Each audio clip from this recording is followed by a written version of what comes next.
Hello beautiful soul! Welcome back to my channel. This is Mecha Ame from Japan. Kabayan Scorpio. This reading is for you. Tingnan natin ang inyong angel numbers. July 19 to 25. Maraming salamat po na sa mga subscriber, new subscriber, cross-watcher. At sa mga bagong pasok dyan, welcome na welcome kayo sa bahay ni Ate Aimee. Salamat din sa nakatabanan po sa inyong mga comments, sa mga nagpa-personal reading. Marami pong salamat. Kung gusto mo ng energy mo lang talaga, ang gusto mo makuha natin, ilalagay ko ang aking FB dyan sa screen ng aking video o kaya punta tayo sa aking description below o punta kayo sa channel na dyan po yung link. Diyan nyo na lang po kunin yung aking Facebook para hindi rin kayo ma-scam dahil may nanggagaya sa akin. General reading, energy reading tayo. Scorpio. Ay, ano ba yan, ate? Meron kang 11. Ang galing, oh. Baka nakakita ka ng mga numbers na 333, yan, 32211, yan. Baka nakakita ka ng mga numbers na ganyan. 11, 22, 30, 27, 33, and 5. Meron kang Taurus, Sagittarius, Libra, Virgo. Connected ka sa kanila or pwede magkakaroon ka ng connection sa kanila, okay? Okay. Scorpio. Nandito ka sa sitwasyon mo na may mga bagay ka na pinanindigan mo. Na gusto, either pinanindigan mo o desire o gusto mong aksyonan, maybe sa iba, pero maaaring ikaw is nalilito. But still, alam mo na yung purpose mo. Alam mo yung main concern mo, na handun naman yung lakas ng loob mo. Kailangan lang talaga dito siguro is yung paninindigan na kailangan mong gawin. Ano? Kumbaga, parang nasa mindset na yan no? Nandun sa point na yon. May mga bagay ka pa nag-iisipan, handun din yung point, may mga bagay o sitwasyon ka sa iba sa inyo na maaaring gusto nyo i-transform talaga yung situation, o may mga bagay kayong gusto nyo i-transform, or pwedeng sa iba sa inyo is kailangan yung mag-seek ng information or maglakim or maghanap or ano ba pwedeng Tagalog doon? Basta ganon. Magsiyasat, pinaka the point, sa iba sa inyo. Basta nasa sa'yo yung key, ang sinasabi dito, ibig sabihin, ikaw, nasa sa'yo talaga, as in, nasa sa'yo talaga yung paninindigan, no? Kasi ikaw yung gagawa. Kumbaga, nahandito na yung sitwasyon na you have an idea. Alam mo yung tama o mali. Kumbaga, yung answer sa mga tanong mo, yung solusyon is nasa sa'yo kasi nasa sa'yo yung susi. Yeah. May mga mag-a-unlock naman sa'yo. Andito rin may mga mag-open. And syempre, change of destiny is in your hand, no? Kumbaga, handun yung point na it's up to you to make it happen. Yun ang sinasabi sa iba sa inyo. But still, there's a growth happen into your life. Kahit pa paano, magkakaroon ng growth. Kung saang aspeto ng buhay mo yan, pwedeng sa sarili mo. Halimbawa, when it comes sa health issue mo, sa pera mo, ganyan. Sa mga idea mo, yan. May mga recovery situation. Anak! May mga, ingin na anak ko. May mga recovery situation, there's a growth happen into your life na yung point. So, iba sa inyo, nasa sa iyo daw yung solusyon ha, kasi ikaw yung depende na sa inyo yan, kung anong gagawin mo sa akin mo na yan, kung saan mo sususuian yan, sa trabaho ba yan, sa sarili mo ba yan, sa love, sa work, physically, emotionally, spiritually, kung saan. Nasa sa'yo yan. And then also, nandito rin yung point na may mga conflict situation or may mga complicated situation happen into your life, nandun ka sa point na iyon or magkakaroon. Nandito rin magkakaroon din ng mga debate. Ganyan, maaring may tao na makikipagdebate ka sa kanya or siya makikipagdebate sa'yo. Yun, pwedeng yun yung tandaan mo palagi, nasa sa'yo naman yung solusyon. And you need to be very careful din, when it comes sa mga debate situation. There's a hard work or nandun yung parang may hard work situation sa buhay mo na maaring pinagdadaanan mo o pagdadaanan mo this time. Kung sa aspeto ng buhay mo yan, physically, emotionally, spiritually, pera, family, relationship, pwedeng na doon sa point na yon o sa mga bagay na nahihirapan kang solusyonan. And then also, may pain ako na nakita sa inyo. Maraming ibig sabihin ng pain. Maraming ibig sabihin na pwedeng, halimbawa, may nakausap ka, tapos biglang nakaramdam ka sa kanya ng pain kasi may sinabi siya. O kaya, when it comes sa sarili mo, baka may mga ginagawa ka na nararamdaman mo yung pain, physical activity, trabaho, pagod, o kaya is is low yung energy mo, di ba? May sakit ka, mga ganun sitwasyon. May mga pain ako na nakikita dito. Magkakaroon ka daw ng mga multiple choices sa iba sa inyo. May mga decision making happen o may mga gusto niyo ng desisyonan. Pwedeng nandun sa point na yun. Sa iba, pagkaalinlangan. Handito na yung separation, ano? Magkakaroon ng mga separation. Maraming ibig din sabihin ng separation. Separation for a while, separation for a better, or separation na magkakaroon lang ng distansya, magkakaroon lang ng boundary, mga ganyan. Pwedeng dun sa point na yun, ano? Sa iba sa inyo. And also, magkakaroon daw ng pagpaparaya. Either ikaw yung magpaparaya or may tao na magpaparaya siya. Halimbawa, gusto ka man niyang kausapin, hindi ka na lang niya kakausapin. Magpaparaya na lang siya.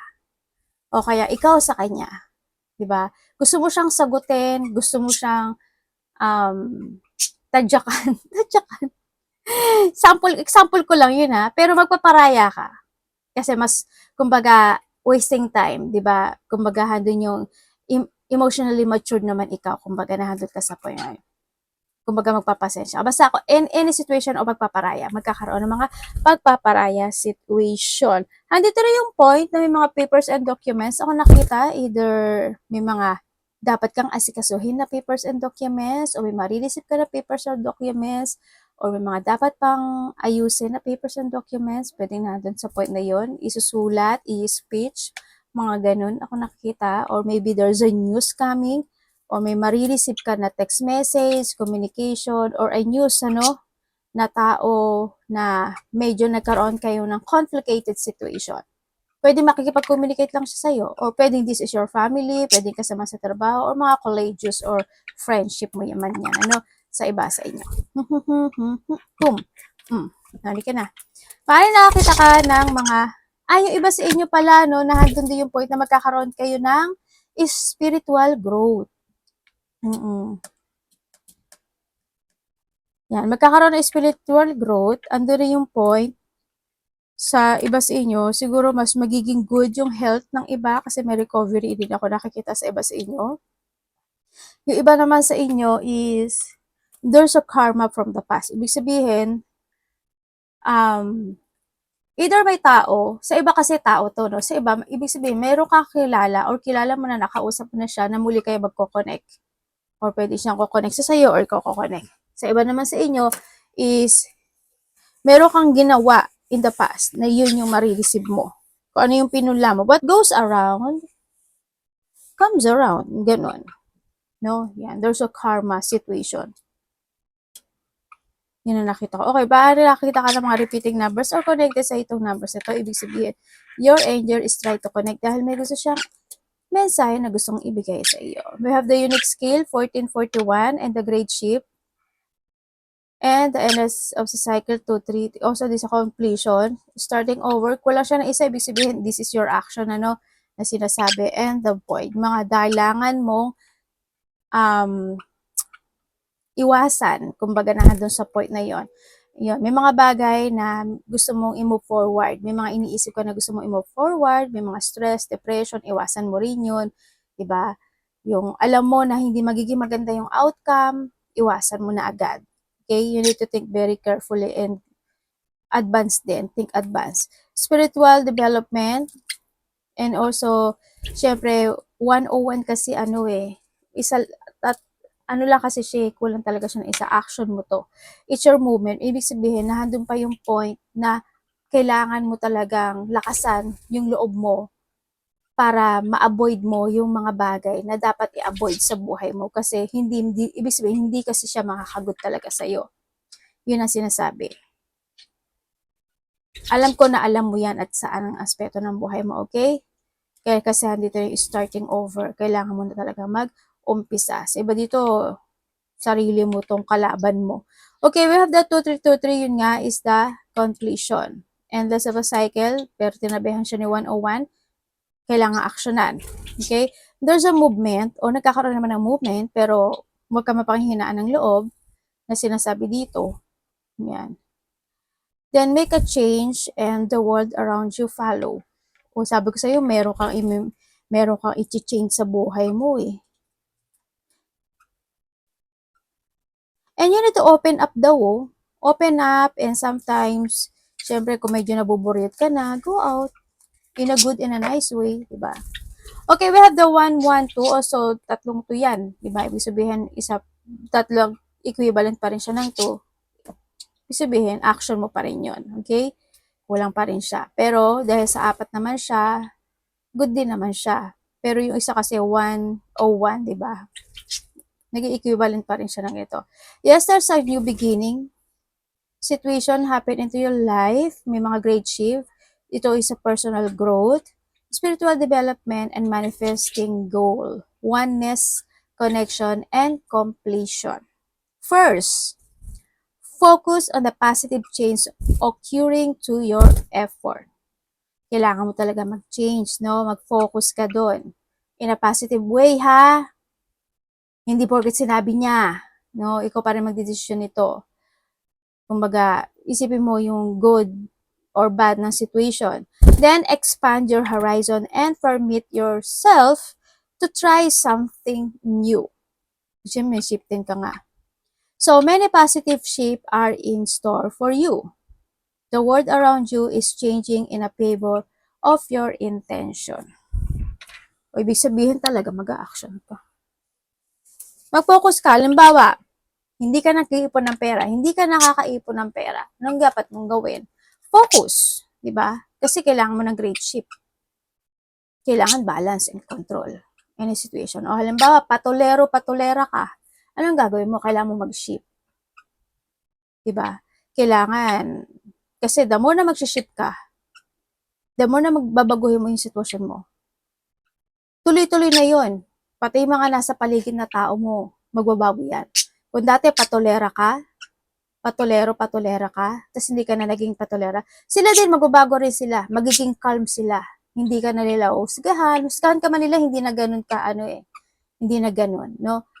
Kaya sinasabi dito na the world around you is changing in favor on your intention. Depende sa intention mo. Kung palagi kang high blood, talagang high blood din sila sa'yo. Kung magiging calm ka, at magiging good yung mga actions and movement mo, magiging good din ang lahat at magiging kalma din ang lahat.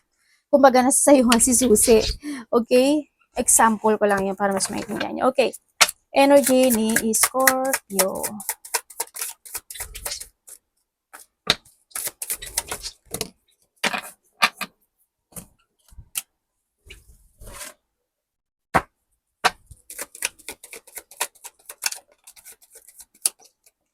Okay. Okay, when it comes sa iyong energy, sa energy mo, ang nakikita ko sa'yo dito is, pero ang patient nung energy mo, hindi ko alam why, dito sa situation mo, pero sa iba sa inyo, siguro nandun sa point na may mga painful ako na nakikita sa'yo. Medyo low kasi yung energy na nakikita ko. Hindi ko alam why. Siguro, halimbawa, sa iba, may mga gusto kayong sabihin, may mga gusto kayong gawin, actionan, i-move, mga ganyan, desisyonan, hindi nyo magawa. Pwede na panghihinaan kayo ng loob, or naghihintay ka lang ng mga tamang panahon, tamang pagkakataon, o tamang sitwasyon. Pwedeng nahandoon yung iba. Sa iba naman sa inyo, when it comes to your energy, dahil sa low yung energy na yon is maaari may mga nananakit sa inyo. Either may sakit ka o may mga mananakit sa iyo na masakit yung kalamnan mo, buto-buto mo, kasukasuan mo, kung ano man yung pananakit mo, masakit yung likod mo, batok mo, balakang mo, balikat mo, mga ganyan. May mga pain ako na nakikita sa iba sa inyo. Handito na yung iba is nagkakaroon ng paghihintay o may mga sitwasyon ka na hinihintay mong mangyari, hinihintay mong maganap, hinihintay mong bumalik yung confident mo, ganyan, bumalik yung lakas mo, pwedeng nandun sa, o may mga hinihintay kang resulta, pwedeng nandun sa iba, no? Or any situation na paghihintay. Mas nagkakaroon yung iba sa inyo ng self-care this time, or you need ng self-care sa iba sa inyo na kailangan nyo rin ng alagaan yung sarili nyo. Ayan. Tingnan natin ang parating kay Scorpio. Iba sa inyo, ginagawa niyo yung, ginagawa niyo yung mga things nyo, ganyan. You do your things. Tama ba ako? O yun. Parang yung mga, ikaw, ginagawa mo yung gusto mong gawin.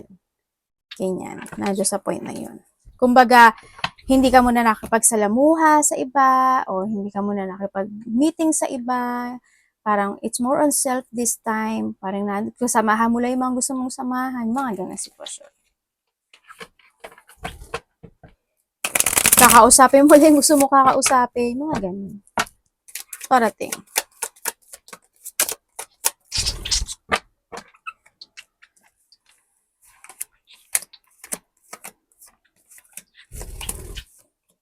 Okay. Okay, parating sa iyo. Parating sa iyo, ang nakikita ko dito ay may lalaki. May lalaki makikipag-usap sa iyo. Or ikaw makikipag-usap sa kanya. Yun ang sabi. Pwedeng itong lalaki na to is kapamilya or a family situation. Pwedeng may relate sa iba naman sa inyo. Pwedeng itong lalaki na to is may related siya sa money. Ganyan. Or sa trabaho. Something. Yung basta lalaki siya. And then also, pwedeng iba sa inyo, mga related yan sa mga teacher, consultant, lawyer, ano pa ba? Doctor, ano pa ba? Basta lalaki. Nalabablanko ko eh. Yun. Okay, and then also, parating sa inyo is may chismis. Ibig sabihin, either may mga tao na may mga masasabi sa'yo, magkakaroon ng chismis situation, no? Nando sa point na yon. Yun na nakikita ko sa'yo dito. Baka magulat ka one day, kung ano-ano na maririnig mo about sa'yo. Nando sa point na yon. Sana naman, hindi ko yung nakikisawsaw, di ba? Medyo nangati pa yung braso ni ate. Diba? Nandun sa point na iyon. May mga ikakagulat, ikakasya ka, o ikabibigla ka daw na, what? Ganyan, ganyan.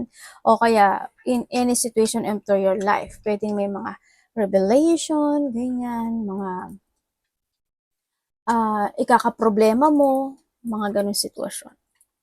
And then also, parating din sa iyo, yung iba kasi sa inyo is, kahit na gusto mong umalis, lumabas, mag-go out. This time, nandun kasi yung frustration, and sa iba is may mga alone time situation, ano? Siguro mag-alone time ka muna, hindi ka muna talaga makikipagsalamuha sa iba. Mas magiging more independent ka siguro this time. Nandun sa point na yon. Ako nakita sa iyo. Nahandito rin yung point na merong pag-iwas eh. Hindi ko lang alam kung ikaw, tulad ng sabi ko kanina, di ba, when it comes to a separation na, dito rin kasi lumabas siya. Either ikaw yung umiiwas, o may taong umiiwas, or may pag-iwas. Basta may pag-iwas. Ako nakikita sa iyo. Meron din ako nakikita na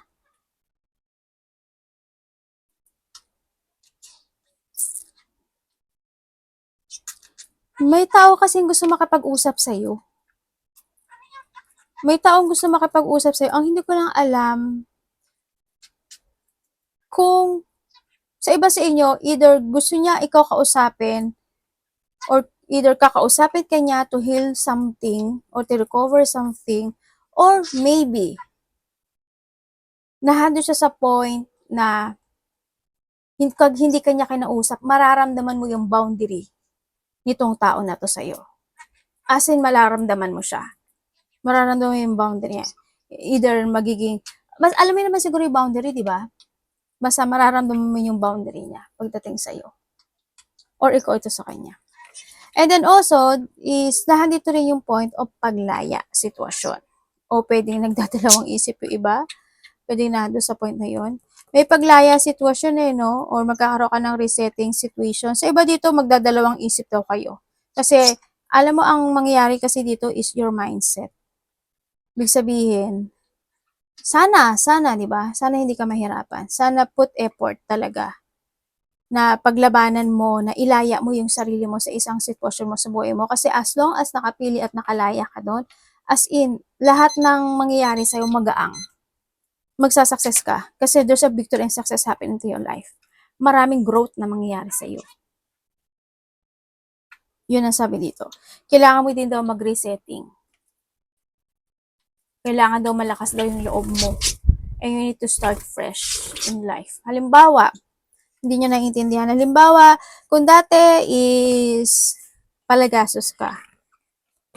Kung talaga magpupursige ka doon, kung talagang i-reset mo yung sarili mo at talagang mag-iipon ka na ng pera, mas magiging maganda yung flow no, syempre. Yun.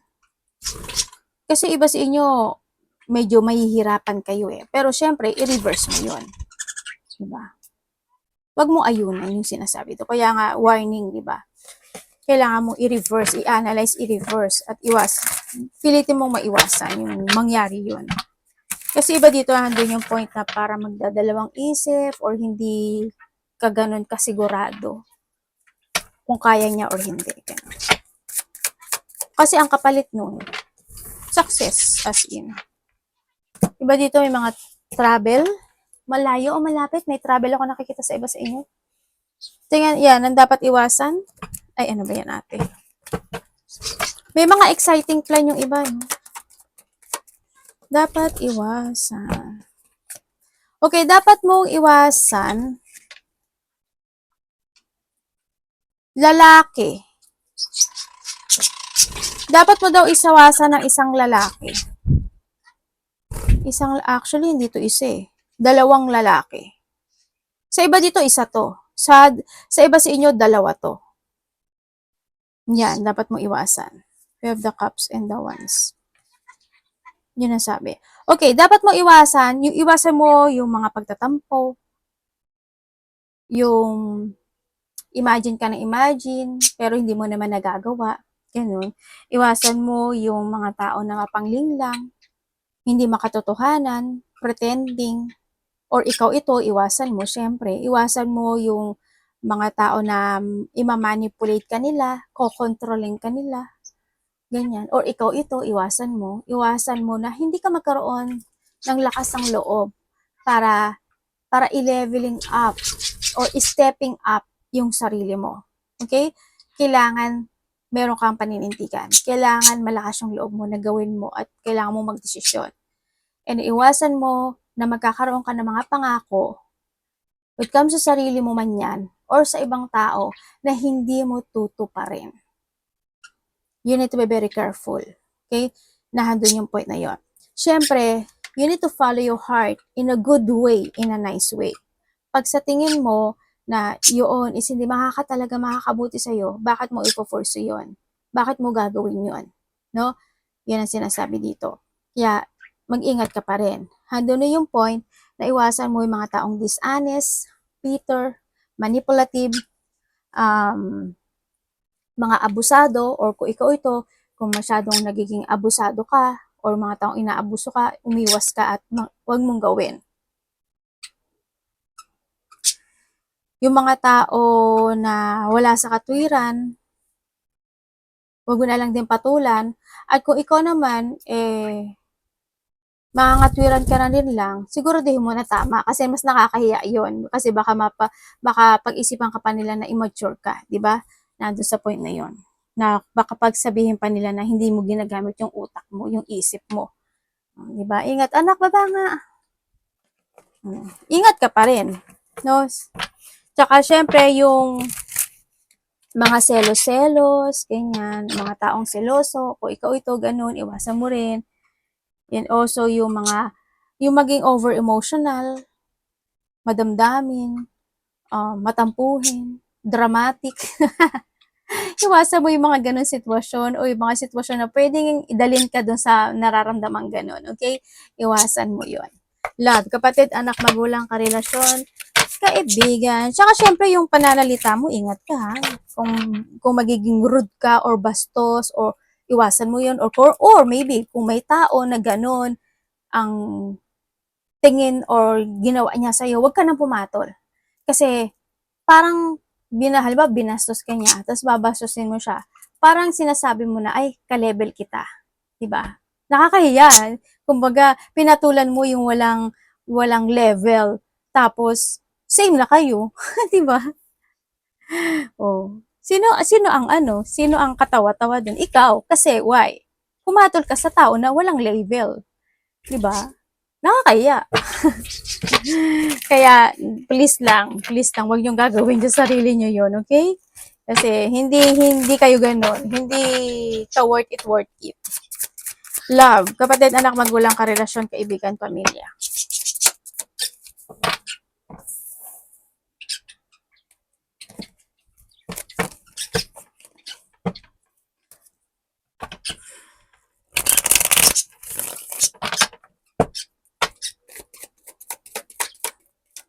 Oops. Yan ang anak ko. Okay. Okay. Kung single ka, ay, heartbroken agad. Ay, may kausap ka? Kung may kausap ka LDR, wag mo nang ituloy. Kasi hindi rin magiging maganda. Kasi sabi dito, itong taon na to, may pamilya na to, o may karelasyon to. Kasi at the end, hindi daw kayo. Kasi handun yung pag-iwan sa ere. Tsaka hindi siya good, oh. Kasi ano siya eh, baka humingi lang to ng pabor palagi sa'yo. Well, it's your choice. It's your choice, ano? Sa iba sa inyo. And then, kung kayo naman sa kahiwalay nitong tao na ito, oo, nagkaroon ng paghihiwalay, ano, sa iba sa inyo. Kasi, dito sa sitwasyon, kung titingnan ko ha, nagkaroon kasi siya ng pag-uusap sa ibang tao. Yun ang sabi dito. Nagkaroon siya ng interes sa ibang tao. Actually, naging mabait sa kanya ito. At naging mabait din naman siya. No? They put effort. Pero handun din yung point na pag-iwan sa ere, no? Either iniwan ka niya sa ere or siya yung nang iniwan mo siya, something. Yun ang nakikita ko dito. Pero alam mo, dito sa sitwasyon na to, nakatanaw pa siya eh. Parang, either nag-uusap kayo or bumabalik-balik or tumatanaw-tanaw pa rin kasi they still holding this connection, ano? Yun ang nakikita ko sa kanya. Medyo may struggle siyang pinagdadaanan sa mga nagkahiwalay dito. May struggle o may problema siya. There's a hard work or may hardship na pinagdadaanan itong taon na to. Yun ang sabi dito. And then also, kung ano man yung hardship na yun, siyempre wala ka nang pakialam doon, di ba? Wala na nga kayo, di ba? Pero nasa sa'yo yan, kung gusto mo kumonek. Kung gusto mo pang maloko, it's your decision. Okay, kung kayo is my third party relationship. Yes. Kaya nga dito si Heartache. Oo, meron. Merong kinaiinteresan. Pero siguro, yung iba kasi sa inyo, napaka-very patient nyo. Mabait talaga kayo. Iniintindi yung sitwasyon. Alam mo yung kahit na nangyayari yon na may third party, yung ginigib mo talaga yung effort mo sa kanya. O nagbibigay ka talaga ng effort, hindi lang totally sa kanya, no? Pati sa family niya. Na doon sa point na yon. Minsan, hindi na rin kayo nagkakaintindihan. Ganyan. Or pwedeng sa iba dito, problema nyo is a family situation. Part niya o sa part mo. Aaring yun yung nagiging blockage. Sa iba sa inyo, this is a third party relationship. Yun. Pero ang sabi dito, iba dito kasi nagdadalawang isip. Pero darating yung point, hindi mo na siya mararamdaman. Baka nga ngayon, hindi mo na siya nararamdaman. Kasi wala na rin eh. Medyo, andun na yung rejection and abandonment eh. Yun ang nakita ko. Baka isa sa inyo kumakapit na lang or hoping, di ba? Pahalaga mo yung sarili mo. Okay, kung kayo is walang third party relationship. Yes, andun naman yung value or binavalue kanya. Andun naman, giving naman, giver or patient yung isa sa inyo. Yun nga lang, may mga time lang talaga na hindi kayo magkakaintindihan. Or may mga disappointment, conflict na pwedeng pagdaanan ng bawat isa. Or sa iba sa inyo is pwedeng isa sa inyo is naglo-low yung energy. Either may sakit kayo or may sakit siya or may mga pinagdadaanan na related ang pera or trabaho. But sila doon yung stability ng connection nito kasi wala naman third party, no? Sa iba sa inyo. Sa iba sa inyo, baka nga may sakit. Sa iba sa inyo, it comes to a family Sa iba sa inyo, siguro may tao ako nakikita na kailangan na forever siyang gagamutan. Maintenance, forever siyang gamutin or forever siyang kailangan ng maintenance. Either ikaw or someone who's connected sa iyo, kapamilya. May ganun ako nakikita dito. Yun. Yung ba sa inyo, may mga anak kayo? Isa, dalawa, tatlo, something, no? Yun. Sa mga walang third party, okay naman siya. Pero ana mo na lang din, kasi may mga time lang doon na hindi kayo magkakaintindihan. Ganyan. May mga pain ako na nakikita. Natural kasi yun sa relasyon. Pwedeng sa oras, kung LDR kayo, pwedeng sa mga hindi mapag-uusapan, na kailangan mo lang siya ayunan, yung mga ganun. Huwag naman sanang hanggang sa mangutang, di ba? Huwag naman sana ganun. Money and trabaho.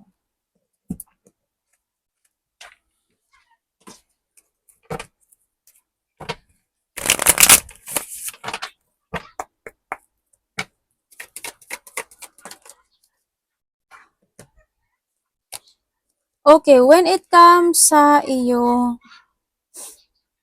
kung sa mga walang trabaho dyan, sa mga walang trabaho, ang sabi naman dito, nakuha mo yung gusto mo. Hindi ko alam why. Pwedeng may nagbibigay sa'yo, or pwedeng may sabi ko sa may nahuhututan ka ba? Sabay ka. Kumbaga, andun yung point na may nakakain ka naman, satisfy ka kung ano yung meron ka. Hindi naman siya nag-empty. No? Yun nakita ko. Pero kung gusto mo ng trabaho, syempre, andun yung point na kailangan mo mag-action talaga. Diba? Kailangan mo kumilos dito. Diba dito walang trabaho? Okay, kung kayo is may trabaho. Kung kayo is may trabaho, hindi rin empty to sa nakita ko dito. Kasi kahit pa paano, is satisfy yung meron ka ngayon. Kumbaga sapat, no? Pero, kung sasabihin mo sa akin, ate, stable ba? Hindi.